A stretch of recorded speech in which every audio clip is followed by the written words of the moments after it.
As we're about to get our annual youth intake, I thought maybe I should start this episode with the profile of 16-year-old Jean Boyer, who came through our youth system last season as an elite talent. He improved a little bit here and there if we take a look at his progress, attributes, all time. Slightly overall improvement in his mental and physical ability. No changes in his technical ability for now. He has some down arrows here, but he improved a little bit in his physical attributes, one in strength, stamina and agility. He is of course on top of my list of players that I want to promote for next season.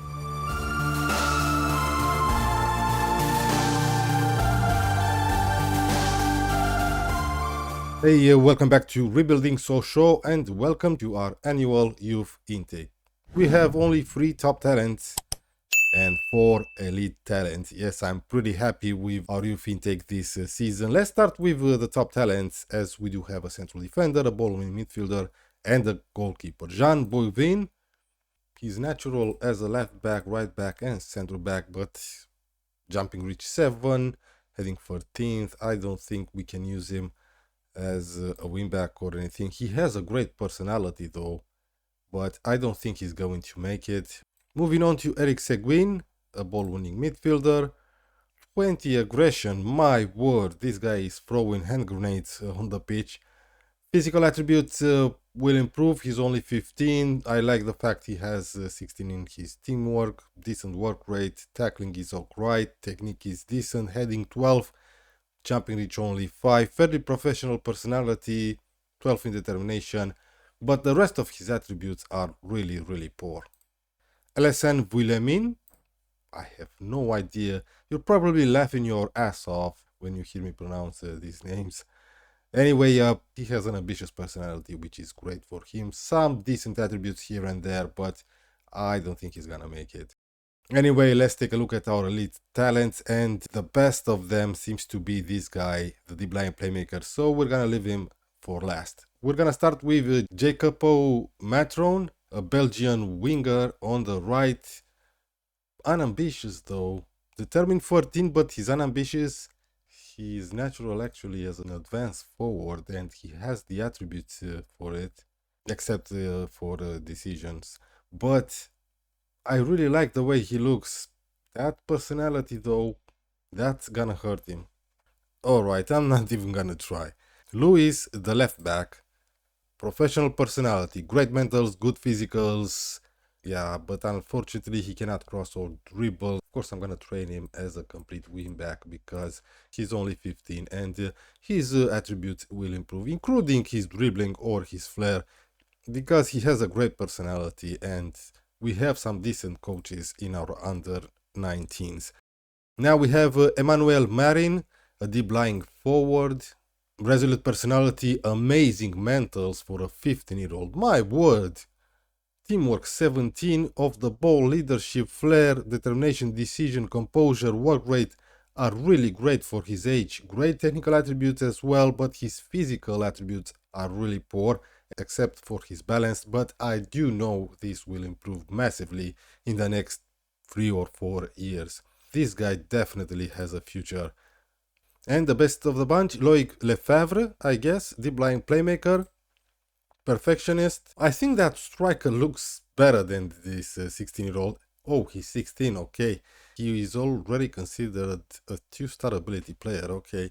Yeah, decent attributes overall. When we see 10 in a 16 or 15-year-old, those are decent attributes. Technique 15, determined, perfectionist, decent attributes overall. His physicals are not great, but he will improve. Yes, I'm really happy with this bunch of talented youngsters that we got this season. In other news, we have a new chairperson as we had a takeover, and the only change that he made is to cut ties with 2 of our affiliated clubs, and that was okay because they were from the lower divisions. But I did manage to get another affiliated club, Sedan, and the new chairman seems to be a little bit more open to my suggestions, and the guy actually agreed to improve the youth recruitment and junior coaching. We still have over 3 million in the bank, but our projections don't look good. So we need to get promoted this season, and we might. Since the last time you were with me, however, things haven't been that great. We had some mixed results.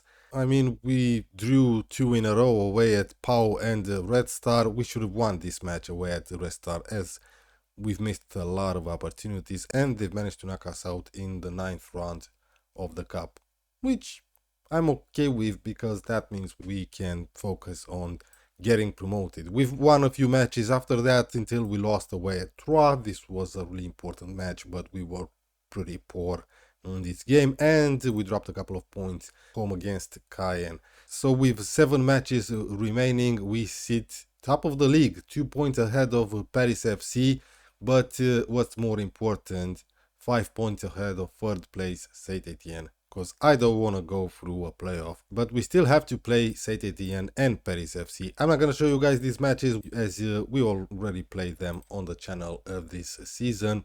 In today's episode, we're just going to play a couple of matches, home against Le Mans and away at Nantes.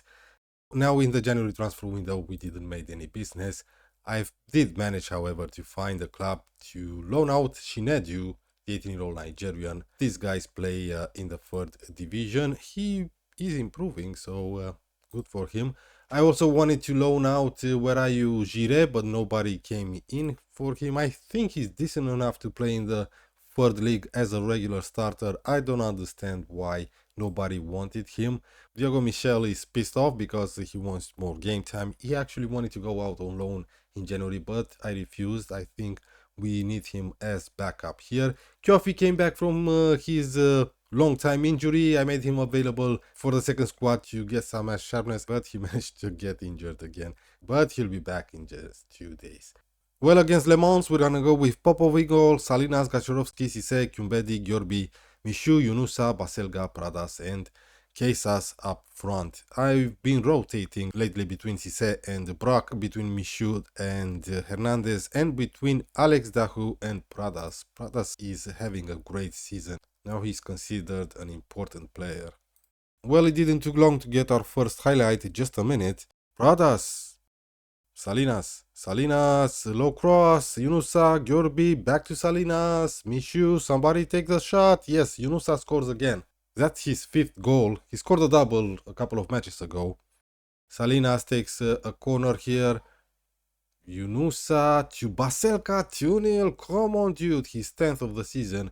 He's been a good player for us this season. Yes, like I said a couple of episodes ago, we made the right transfers. It's 1-1 between Saint Etienne and Nantes, but it's only the first half, of course. Troyes 0-0 away at Grenoble, and Paris FC took the lead against Amiens. Okay. Salinas takes a free kick. Good save from their goalkeeper. It was a decent shot. Okay, it's 2-0 at half time. Great job. We've been fantastic so far. Keep going, dudes. Let's just get the league table back. Salinas takes a corner now to make it free. Cisse, come on, dude. He came to me a couple of months ago saying he wants more game time, and I decided to rotate between him and Brock. He repaid me with this goal, 3-0. Great job. And great job, Salinas. He's been fantastic this season. Baselga now to Salinas. Another decent cross. Here's Gashorovski to Mishu. Oh, what a great shot. Too bad it was wide. Le Mans are rock bottom. They're gonna get relegated. So no wonder we're 3-0 up and we're dominating the game. Let's see how we handle the next match. But we see a decent opportunity now for Le Mans. Great save from Popov.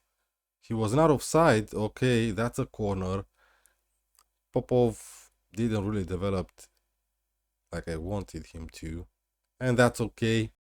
I think I'm gonna keep him next season if we get promoted, and just keep him as a backup.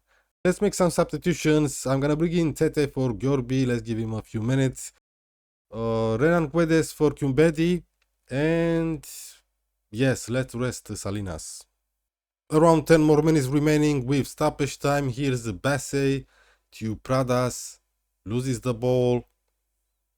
Pradas is on a 7 rating. Like I said, he's been fantastic this season. Can we get the ball back here, please? We see some complacency here. Tete, Basse, Gashurovsky, and Guedes, and Casas. Yeah, we got a red card? What the hell happened? While I was looking at the players down there, for crying out loud. I'm not gonna make any changes, fuck it, but what the hell happened? A straight red card for Tete. My word, you idiot. Anyway, well done. We're about to play a really tough game away at Nantes, so I decided to start the match with Kofi. This is going to be his first match after that nasty injury. He only had 5 appearances for us in the second division in the beginning of the season, of course. Tete is suspended. We're gonna go with Popov, Salinas, Gashurovsky next to Cisse. I kept Cisse. He was man of the match against Le Mans. Kumbedi, Gyorbi, Yunusa, Hernandez, Pradas, Baselka, and Kofi. Here we go. 6 minutes, and we have our first highlight. Cisse with the header over the bar from a decent cross. 8 minutes in, Salinas takes a corner, near post. Come on, dude.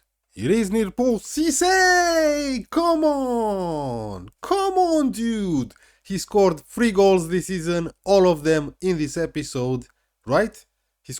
Did he score twice? Yes, he did. He scored twice against Le Mans, and now he scores again. Come on, did he score twice against Le Mans?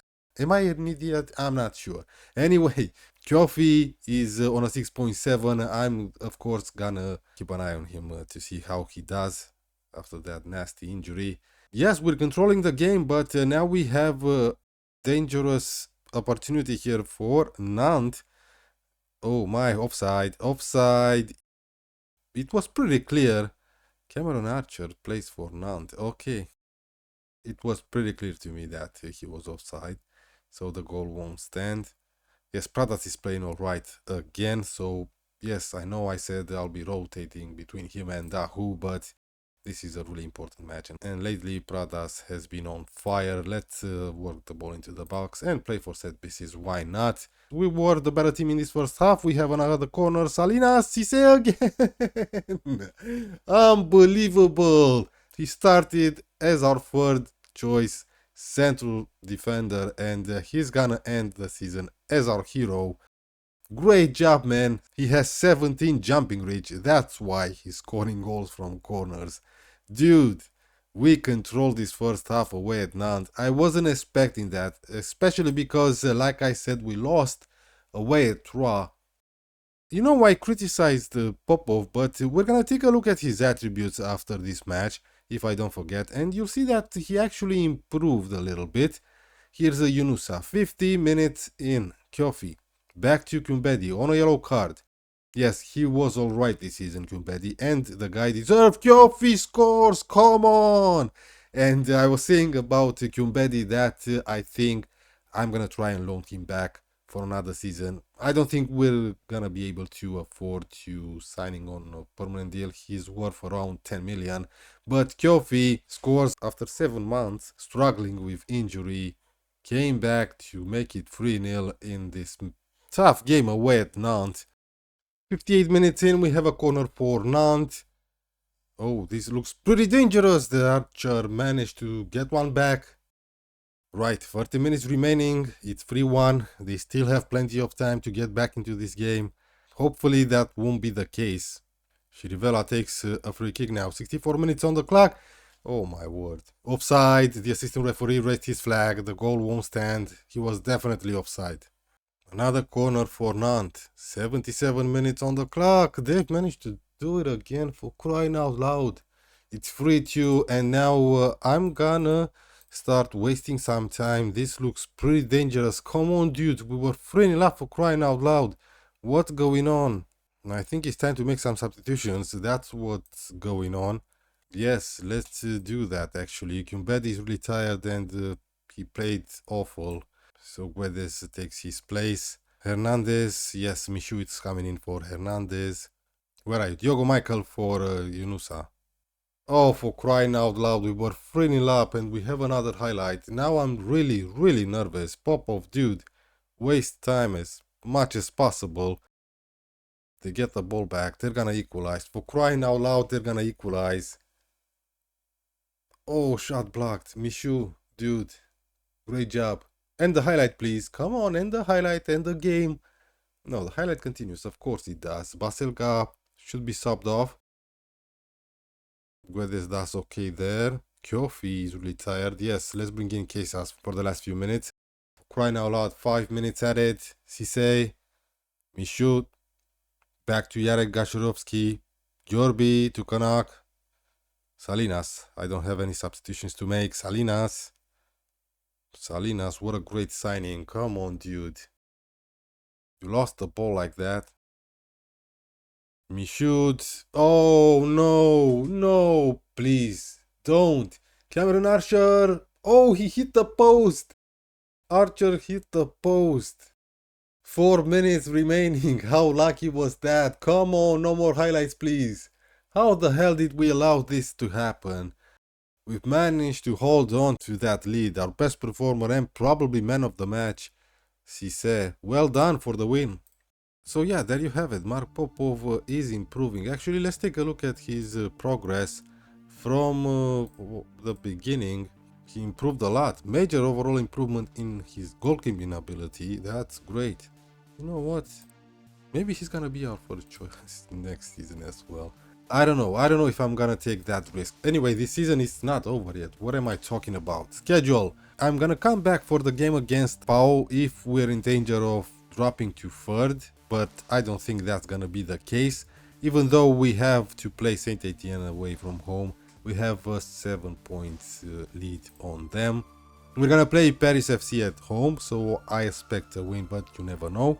So I think next episode we'll be back straight for the last match of the season, home against Rhodes, and of course the season review. Until then, I hope you guys enjoyed it. Thank you very much for watching. Remember to subscribe, hit the like button, and I'll see you guys for the next one.